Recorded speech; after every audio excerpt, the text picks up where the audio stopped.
Hi student, आप सभी के हमारे यूट्यूब चैनल के एक नए वीडियो में फिर से स्वागत है। तो स्टूडेंट, आज के इस वीडियो में हम लोग पढ़ने वाले हैं डी फार्मा E1 और E2 दोनों ग्रुप के स्टूडेंट इस फिजिक्स की क्लास को पढ़ेंगे। तो आज के इस वीडियो में हम लोग चैप्टर 1 फिजिक्स का जो लेक्चर 3 है पढ़ेंगे। तो हम लोग लेक्चर 2 तक पढ़ चुके हैं। तो आज के इस वीडियो हम लोग लेक्चर 3 को समाप्त, जो हमारे लेक्चर थे आज के इस पार्ट में हम लोग समाप्त कर चुके होंगे। उसके बाद हम लोग क्वेश्चन की तरफ चलेंगे। तो चलिए हम लोग आज की इस वीडियो को स्टार्ट करते हैं। आज की इस क्लास को हम लोग आगाज करते हैं। तो स्टूडेंट, सबसे पहले आप लोग इस वीडियो को अपने दोस्तों और फ्रेंड और आपके अगल बगल के जो भी पास पड़ोस के student polytechnic diploma in pharmacy की तैयारी करना चाहते हैं या करने जा रहे हैं 2024 के लिए, तो अगर गवर्नमेंट कॉलेज पाने का सपना है तो आप हमारे इस चैनल से जुड़ के अपने सपना को पूरा कर सकते हैं। तो चलिए हम लोग अब अपने टॉपिक पे चलते हैं। हम लोग चलते हैं, आज लेक्चर 3 को स्टार्ट करेंगे। तो स्टूडेंट, आप लोग वीडियो को लाइक और शेयर कर दीजिए, और अभी तक हमारे टेलीग्राम चैनल और व्हाट्सएप ग्रुप पे ज्वाइन नहीं हुए हैं तो तुरंत जाके ज्वाइन हो जाए, जिसका लिंक मैं वीडियो के डिस्क्रिप्शन बॉक्स में दे रखा हूँ। तो स्टूडेंट, चलिए अब हम लोग चलते हैं। आज की हम लोग लेक्चर्स को क्या करेंगे, पढ़ेंगे। तो चलिए देखिए, आज के इस लेक्चर में हम लोग पढ़ेंगे बीमाओं का उपयोग, कि हम लोग बीमाओं का उपयोग कहाँ कहाँ कर सकते हैं। देखिए, मैं आपको थोड़ा इसमें कुछ छोड़ दे रहा हूँ कि कुछ महत्वपूर्ण भौतिक राशियाँ के बीमाएं व सूत्र एसआई, नीचे आपको जो एसआई मात्रक हैं वो सब दिए गए हैं। तो इसको मैं आपको छोड़ दे रहा हूँ, इसका मैं आपको पीडीएफ दे दूँगा, उसको आप खुद से ही पढ़ लेना। अगर नहीं समझ में आएगा तो हम कहेंगे तो आप उसको समझा देंगे। मैं उसका पीडीएफ आपको दे दूंगा, आप लोग उसको आप अपने खुद से रट लीजिएगा, आपके लिए ज़्यादा महत्वपूर्ण वो भी है इससे। तो चलिए हम लोग आज की इस क्लास में, आज की इस वीडियो में हम लोग क्या पढ़ेंगे, बीमाओं का उपयोग। हम लोग बीमाओं का उपयोग कहाँ कहाँ करते हैं और कैसे करते हैं, इसके बारे में आज की इस वीडियो में हम लोग जानेंगे। तो चलिए हम लोग अब स्टार्ट करते हैं। आप लोग कॉपी और पेन ले लिए होंगे और कॉपी पेन पे नोट करते हुए चलते। अगर नोट नहीं कर पाते हैं तो अगर इसका पीडीएफ आप चाहते हैं तो इसका पीडीएफ आपको मेरे टेलीग्राम चैनल और व्हाट्सएप ग्रुप में मिलेगा, जिसका लिंक मैं वीडियो के डिस्क्रिप्शन बॉक्स में दे दिया हूँ। तो चलिए हम लोग अब स्टार्ट करते हैं। देखते हैं कि आज की बीमाओं का उपयोग, बीमाओं का उपयोग होता क्या है। यूज ऑफ डिमिनेशन, क्या है डिमिनेशन। तो देखिए, बीमाओं का उपयोग हम लोग निम्नलिखित प्रकार से करते हैं। निम्नलिखित है, क्या है, बीमाओं का उपयोग निम्नलिखित है या हम निम्नलिखित प्रकार से करते हैं। तो चलिए अब आप लोग नंबर 1 डालिए। नंबर 1 में आप लोग डालेंगे क्या, नंबर 1 में आप लोग लिखेंगे एक पद्धति के मात्रक को, क्या है, एक पद्धति के मात्रकों को, क्या है, एक पद्धति के मात्रकों को दूसरी पद्धति के मात्रक में बदलना। आपको समझ में नहीं आया, हमको पता है कि आपको समझ में आया ही नहीं होगा कि मैं आपको बोला क्या, अब आपको समझ में नहीं आया। तो कि इसमें एक कहा गया है, आप लोग गौर से समझेंगे कि एक पद्धति को, मतलब एक पद्धति को मात्रकों को दूसरे पद्धति, क्या है, दूसरे पद्धति के मात्रकों में बदलना। जो पहली पद्धति होगी उसको दूसरी पद्धति के मात्रकों में बदलना, ये होता है। और दूसरा नंबर डाल के लिखेंगे, नंबर 2 डालेंगे किसी समीकरण के विमीय संतुलन, क्या है, किसी समीकरण के विमीय संतुलन का परीक्षण करना, जहां सूत्र या समीकरण दोनों पक्षों की विमाएं एक सी, क्या है, एक सी हो।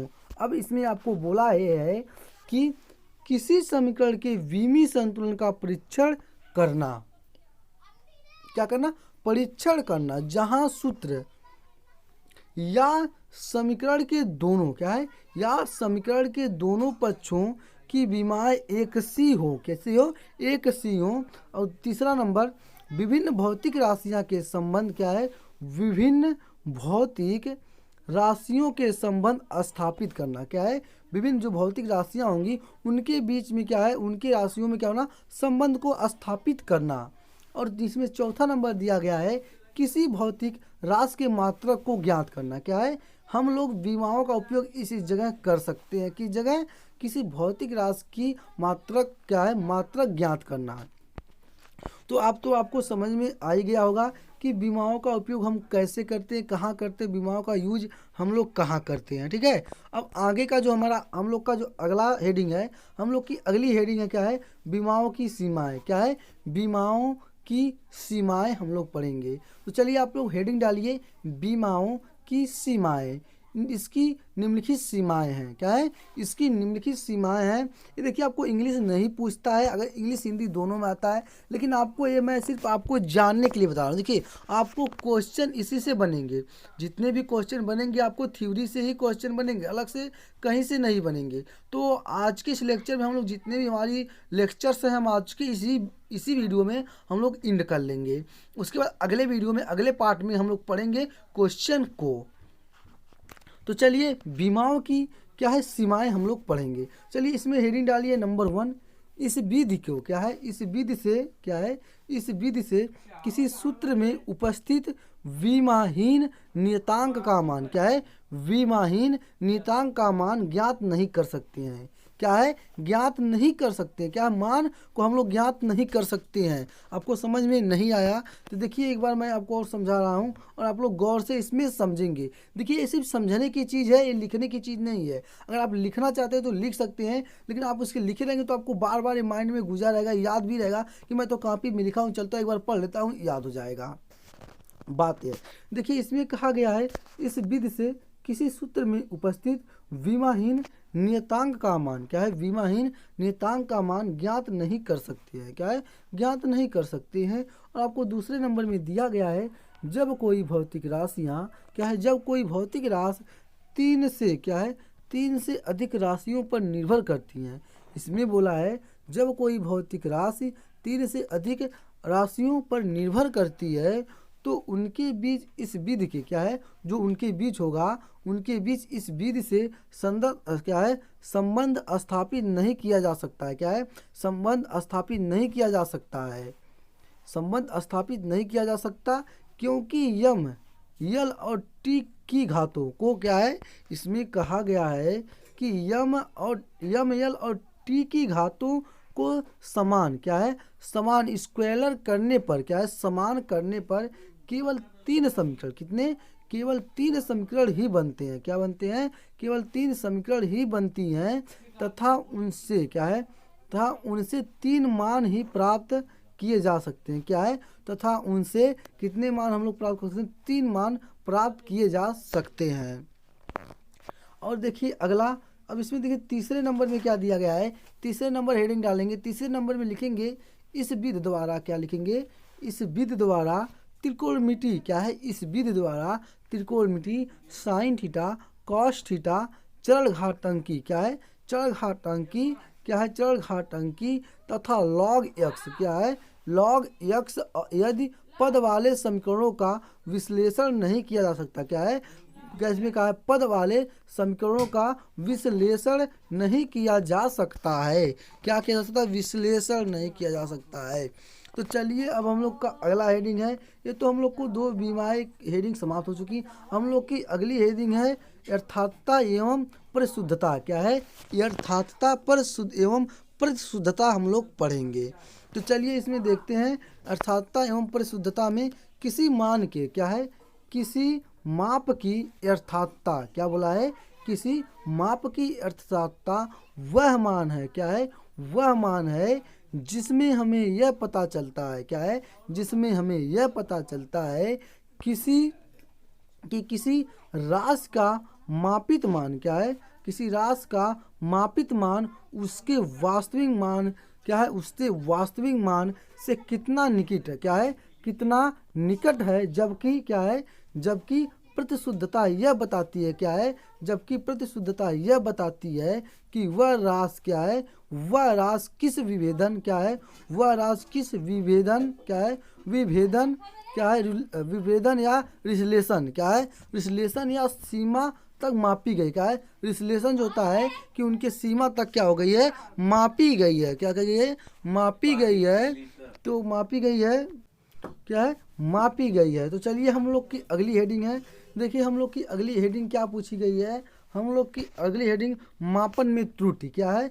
हम लोग आज की बहुत इंपॉर्टेंट त्रुटि आपका है, मापन में त्रुटि, एरर इन मेंसुरेमेंट क्या है, मेंसुरमेंट है। तो मापन में त्रुटि क्या होती है, इसको आप लोग गौर से समझेंगे। ये आपका ज़्यादा इम्पॉर्टेंट फैक्ट है, ज़्यादा आपका इम्पॉर्टेंट है। तो चलिए, हम लोग अब करते हैं। आप लोग हेडिंग डालिए, मापन की त्रुटि होती क्या है। मापन की त्रुटि किसी भी क्या है, किसी भी प्रयोग को, क्या है इसमें बोला है, किसी भी प्रयोग को करते समय ली गई, क्या है, किसी भी प्रयोग को करते समय ली गई मापों में प्रेक्षण, क्या है, ली गई मापों में प्रेक्षण की त्रुटि तथा मापान, क्या है, मापांक, यंत्र की यथार्थता, क्या है, यंत्र की यथार्थता की सीमा के कारण, क्या है, सीमा के कारण त्रुटि दोनों रहती हैं, क्या है, त्रुटि दोनों रहती हैं। किसी पाठ्यक्रम की अनिश्चितता को, क्या है, अनिश्चितता को ईरर कहते हैं, क्या कहते हैं, ईरर कहते हैं। जो सदैव प्रतिशत, क्या है, जो सदैव प्रतिशत में व्यक्त की क्या है, की जाती हैं, माना किसी प्रयोग में, क्या है, माना किसी प्रयोग में। अब आपको समझ में नहीं आया कि मैंने आपको बोला का हाई फाई में उड़ गए। देखिए अब इसमें आप लोग गौर से समझेंगे। देखिए इसमें कहा गया है किसी भी प्रयोग करते समय, क्या है, किसी भी प्रयोग करते समय ली गई मापों में प्रेक्षण, क्या है, ली गई, क्या है, ली गई मापों में प्रेक्षण की त्रुटि, क्या है, मापों में ली गई प्रेक्षण की त्रुटि तथा मापान, क्या है, मापांक, यंत्र की यथार्थता, क्या है, यंत्र की यथार्थता की सीमा के कारण त्रुटि दोनों रहती हैं, क्या है, इसमें बोला है यथार्थता सीमा के कारण त्रुटि दोनों रहती हैं। किसी पाठ्यक्रम की, क्या है, किसी पाठ्यक्रम की अनिश्चितता को त्रुटि ईरर कहते हैं, क्या कहते हैं, त्रुटि ईरर कहते हैं, जो सदैव प्रतिशत में व्यक्त की जाती है, क्या है, जो सदैव प्रतिशत में व्यक्त की जाती है, माना किसी प्रयोग में, क्या है, माना किसी प्रयोग में। तो अब आप लोग यहाँ से समझेंगे, जैसे आपको दे दिया गया y बराबर ए पे एम गुणे बी पे एन, क्या है, आपको दे दिया गया y बराबर ए पे एम, क्या है, ए पे जैसे कि एम गुणे बी पे एन, क्या है, बी पे एन। समीकरण एक दोनों को, क्या है, देखिए अब आपको यहाँ पे दिखा गया है, इसको समीकरण क्या करिए एक मान लीजिए। जब इसको समीकरण एक मान लेंगे तो समीकरण एक के दोनों ओर लॉग लेने पर, इस समीकरण के दोनों ओर, क्या है, दोनों ओर क्या करना है, लॉग लेने पर। जब दोनों ओर लॉग लेंगे तो देखिए, जब इस समीकरण के दोनों ओर आप लोग लॉग लेंगे तो देखिए आप लिखेंगे लॉग वाई, क्या है, लॉग वाई बराबर, क्या है, लॉग वाई बराबर यम, क्या है, यम लॉग ए, क्या है, यम लॉग ए प्लस यन, क्या है, यन लॉग, क्या है, यन लॉग बी, यन लॉग बी। इसको क्या करेंगे, इसको समीकरण हम लोग दो मानेंगे, क्या करेंगे, इसको हम लोग समीकरण जब दो मानेंगे तो आगे देखेंगे समीकरण दो का आसांकी अवकलन करने पर, क्या है, आसांकी अवकलन करने पर, समीकरण क्या है, समीकरण दो का आसांकी अवकलन करने पर तो आप लिखेंगे, जब आसांकी अवकलन करेंगे तो लिखेंगे डेल्टा वाई बटे वाई, क्या है, आप लिखेंगे डेल्टा वाई बटे वाई बराबर यम डेल्टा ए बटे, क्या है, ए, क्या लिखेंगे, डेल्टा, सॉरी यहाँ पे देखिए ये आपका होगा यम, उसके में अपवान में डेल्टा ए बटे ए प्लस क्या करेंगे यन, जब प्लस यन करेंगे डेल्टा वी बटे, क्या लिखेंगे, डेल्टा वी बटे वी। तो आप जब डेल्टा वी बटे डे, यहाँ तो आपको समीकरण आपको समझ में आ गया कि करना क्या है। अब आगे आप क्या करेंगे, ध्यान दीजिए, जब अब आगे यहाँ पे आप क्या करेंगे, देखिए आगे लिखेंगे अतः y के, क्या है, y के मापन में, क्या है, y के मापन में अधिकतम संभव भिन्नात्मक त्रुटि, क्या है, भिन्नात्मक त्रुटि लिखेंगे डेल्टा y बराबर, सॉरी डेल्टा y बटे डेल्टा वाई ये कोष्टक में, उसके बाद लिखेंगे बराबर करेंगे यम डेल्टा ए बटे ए प्लस डेल्टा वी बटे, क्या है, सॉरी यहाँ से समझेंगे आप लोग। देखिए आप कहेंगे अंतः y के मान, क्या है, मापन में अधिकतम संभव भिन्नात्मक त्रुटि, ठीक है। जब आपका होगा तो अब आप आगे क्या लिखेंगे, अब आप लिखेंगे कि डेल्टा वाई अपान वाई, ठीक है, ये कोष्टक में बराबर, उसके बाद यम, उसके बाद डेल्टा ए अपान ए, ठीक है, प्लस यन, उसके बाद डेल्टा वी बटे बी, क्या है, डेल्टा बी बटे बी। अब देखिए आपको यहाँ पे ध्यान देंगे, यहाँ पे आप लोग मैक्स करेंगे, क्या है, मैक्स करेंगे, नीचे आप क्या लिखेंगे, मैक्स लिखेंगे। जब ये तो आपको, अब आपको यहाँ पे समझ में आ गया, देखिए जो मैं लिखा हूँ सेम चीज़ यही लिखा हूँ, ठीक है। उसके बाद y के मापन में अधिकतम संभावित प्रतिशत त्रुटि। क्या है? प्रतिशत त्रुटि आप समझेंगे जब, तो देखिए अब आपको यहाँ पे जब प्रतिशत त्रुटि समझेंगे तो आप लिखेंगे डेल्टा वाई अपॉन वाई, एक कोष्टक में करेंगे आप। उसके बाद यहाँ पे लिखेंगे मैक्स MAX गुणे 100, कितना लिखेंगे? गुणे 100 बराबर कोष्टक में यम डेल्टा A बटे A और उसके बाद प्लस n डेल्टा B बटे B कोष्टक और गुणे में 100। क्या लिखेंगे? गुणे में 100। तो देखिए जो मैंने लिखा हूँ आपको सेम चीज़ यही है, आपको यही चीज़ को उतार लेना है, जो मैं आपको लिख कर बताया हूँ यही चीज़ को आपको उतारना है। अब आगे क्या करेंगे आप? देखिए आगे आपको दिया गया है, क्या है? प्रयोग द्वारा, क्या है? प्रयोग द्वारा प्राप्त, क्या है? प्रयोग द्वारा प्राप्त मान में, क्या है? प्रयोग द्वारा प्राप्त मान में प्रतिशत त्रुटि की गणना, क्या है?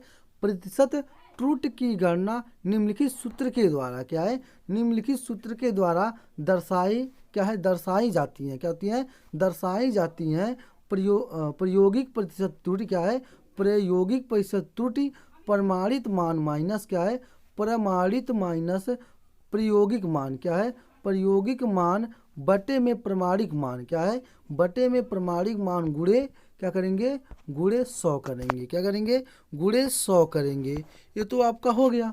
जब आपको गुणे 100 करेंगे, देखिए आपको सेम चीज़ जो मैं इस पर लिखा गया हूँ वही मैं आपको बता रहा हूँ, नहीं मैं अलग से बता रहा हूँ। आप लोग इसको नोट करते हुए चलेंगे, आप लोग नोट करेंगे और ध्यान से माइंड में घुसाएंगे। अब देखिए आपको इसमें कहा गया है उदारता, माना किसी स्थान पर, क्या है? माना किसी स्थान पर जी का मान, इसमें कहा गया है मान लीजिए किसी स्थान पे जी का मान 9.80 मीटर प्रति सेकेंड है, क्या है? मीटर प्रति सेकेंड है, तथा प्रयोग द्वारा, क्या है? तथा प्रयोग द्वारा इसका मान 10.0 मीटर प्रति सेकेंड आता है, क्या है? आता है। तब प्रायोगिक, क्या है? तब प्रायोगिक प्रतिशत त्रुटि बराबर 9 क्या है? 9.80 माइनस 10.1 अपान 9.80 इंटू 100, क्या है? 100।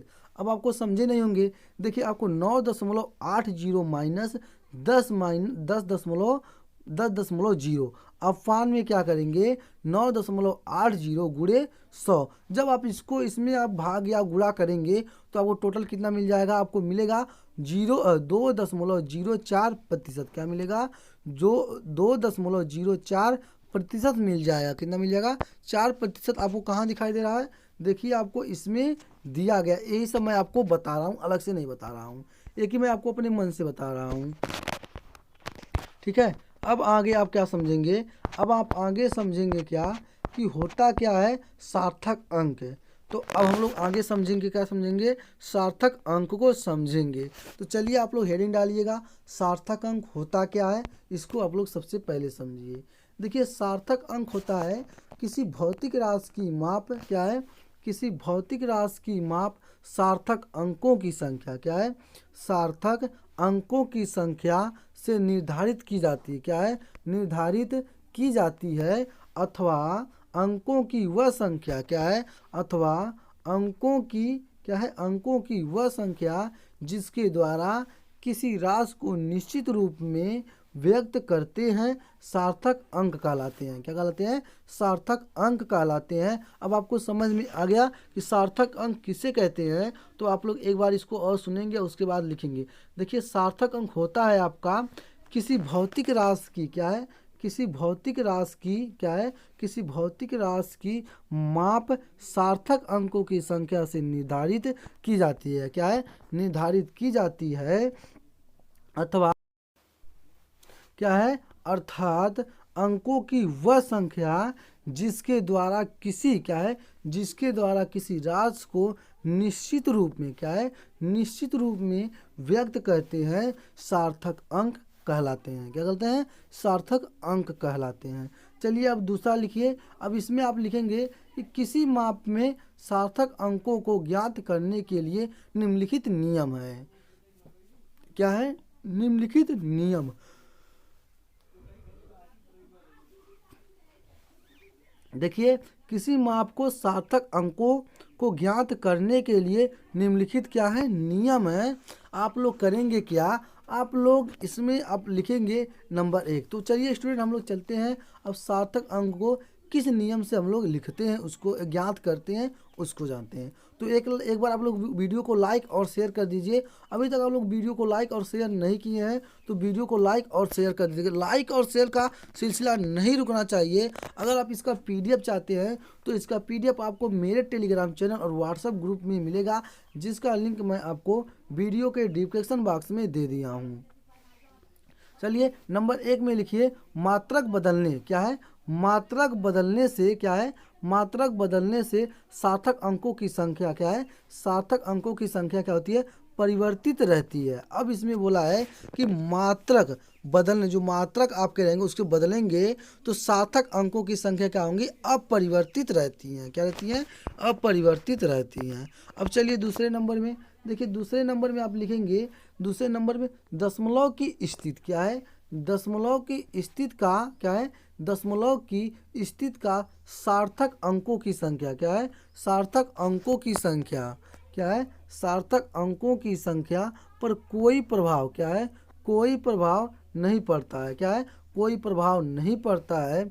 उदाहरणता में 8.2 सेंटीमीटर को क्या है, 8.2 सेंटीमीटर को यदि मिलीमीटर में व्यक्त करें, इसको बोला है कि अगर 8.2 को हम लोग सेंटीमीटर को यदि मिलीमीटर में हम लोग व्यक्त करते हैं तो क्या होगा, तो आपका 82 मिलीमीटर लिखेंगे। क्या लिखेंगे, आपको टोटल हम लोग क्या लिखेंगे, 82 मिलीमीटर लिखेंगे। परंतु दोनों में ही क्या है, परंतु दोनों में ही 2 सार्थक अंक हैं। क्या है, दोनों में 2 सार्थक अंक हैं। देखिए आपको इसमें 2 सार्थक अंक है और इसमें भी आपके 2 सार्थक अंक हैं। इसमें आप लोग ध्यान देंगे, क्या है, दोनों में 2 सार्थक अंक हैं।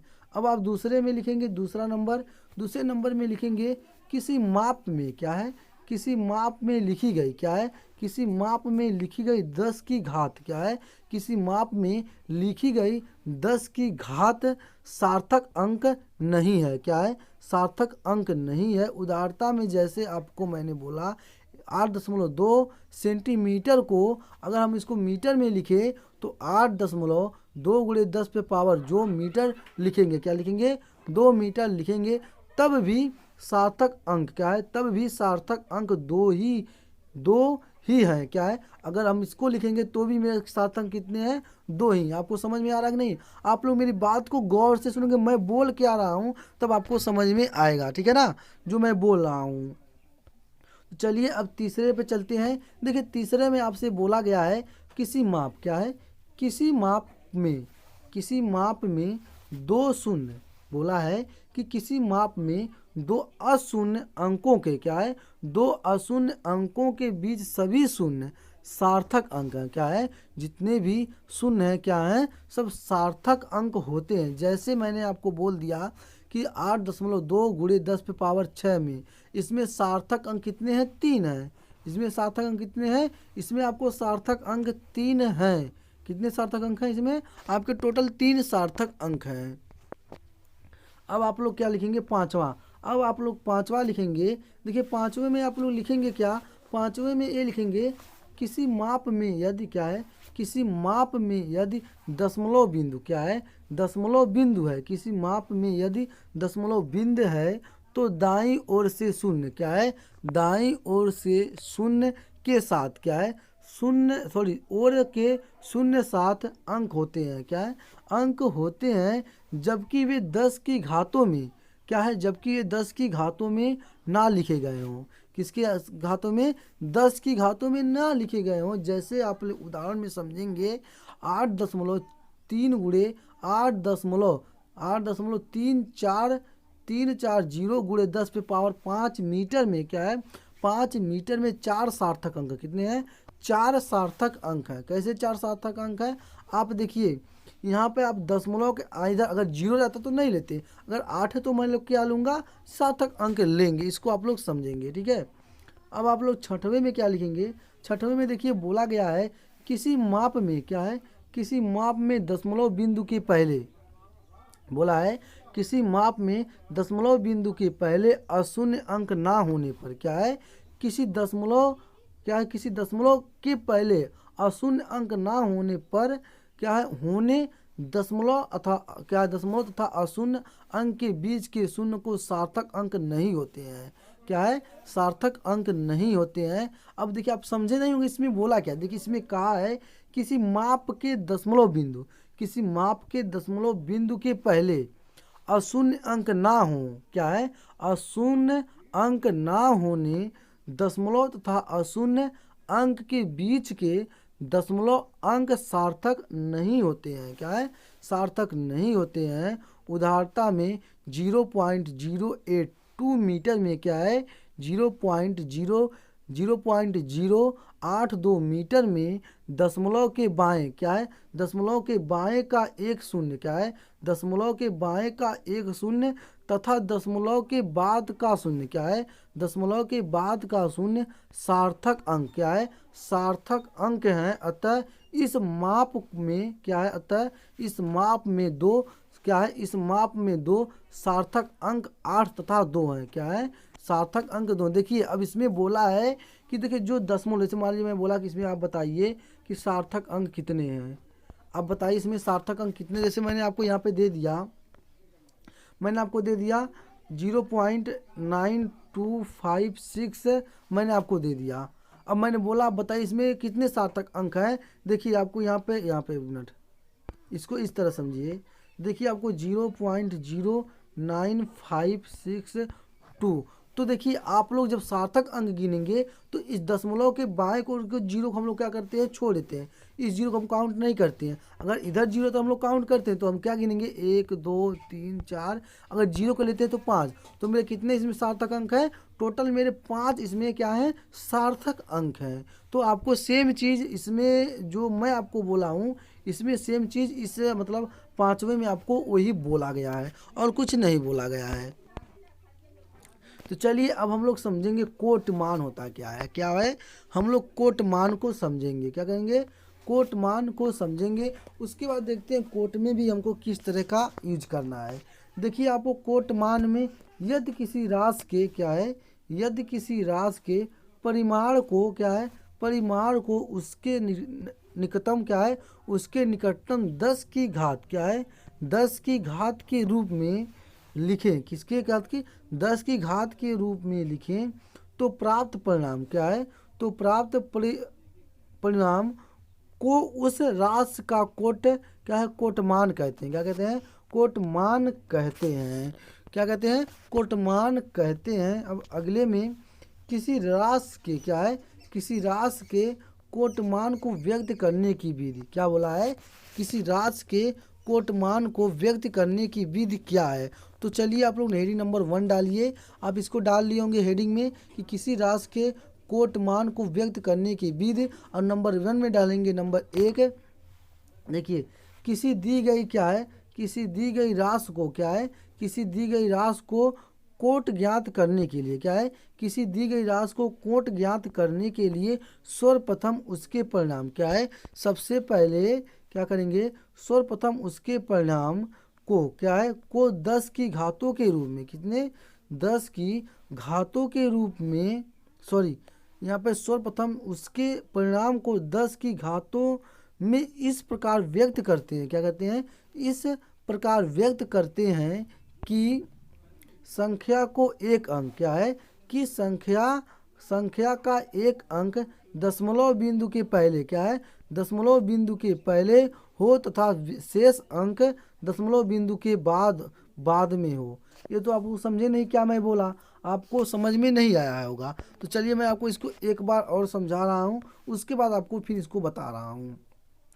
देखिए इसमें ये कहा गया है, इसमें कहा गया है किसी दी गई राशि को, क्या है, किसी दी गई राशि को कोटमान ज्ञात करने के लिए, क्या है, कोटमान ज्ञात करने के लिए सर्वप्रथम सबसे पहले उसके परिणाम को 10 की घातों, क्या घातों में इस प्रकार व्यक्त करते हैं, क्या है, इस प्रकार व्यक्त करते हैं कि संख्या का एक अंक, क्या है, संख्या का एक अंक दशमलव बिंदु के पहले, क्या है, दशमलव बिंदु के पहले हो तथा शेष अंक, क्या है, शेष अंक दशमलव बिंदु के बाद में हो, क्या है, दशमलव बिंदु के बाद में हो। उदाहरणता में आप लोग समझेंगे, जैसे आपको दे दिया गया है यहाँ पर 5, देखिए आपको 5,4,0,0,0 को हम लोग इसको क्या करेंगे 5,4 लिखेंगे से तथा क्या है से तथा इसको हम लोग 0.000